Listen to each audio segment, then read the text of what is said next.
po yung sparring na ginagawa bilang pagsisimula ng training ni pambansang kamao Manny Pacquiao sa Jensan, kung saan kararating lang nitong si Freddy Roach na kanya pong trainer.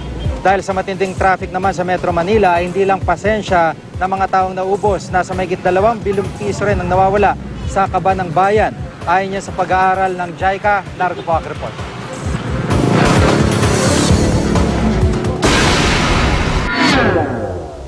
Ingay, polusyon, konsumisyon, mistulang tapatan ng init ng ulo at bad vibes ang mga kalsada ng Metro Manila tuwing rush hour. Pero alam nyo bang hindi lang pasensyang nauubos tuwing bumibigat ang daloy ng trapiko?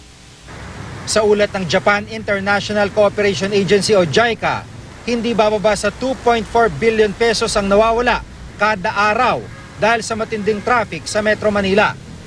Tansya pa ng JICA, aabot ito ng 6 na bilyong piso pagsapit ng taong 2030.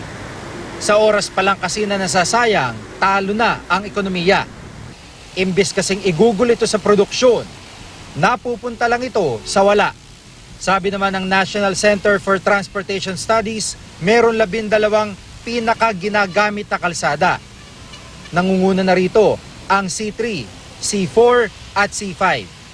Nasa 2.2 milyong sasakyan ang dumaraan sa Metro Manila kada araw ayon sa MMDA. Ipagpalagay natin na 1 litro ng krudo ang natitipid ng bawat sasakyan kung walang traffic. Kung 45 pisong kada litro ng krudo, aabot sa 99 million pesos ang matitipid sa isang araw kung walang traffic. Ayon pa sa NCTS, kung tutuusin, malawak naman ang mga kalsada ng Metro Manila. Yun nga lang, problema talaga ang paglobo ng bilang ng mga sasakyan. Ayon naman sa JICA, ang ideal transport system sa bansa ay 41% railway system, 33% para sa mga jeep at bus, at 26% para sa mga kotse. Susi ito para ma-accommodate ang mga pasahero ng mass transit sa Metro Manila na papatak ng 7.4 milyong katao kada araw pagsapit ng 2030. Kaya ang gobyerno, puspusan ng roadwork para sa mas mabilis na biyahe.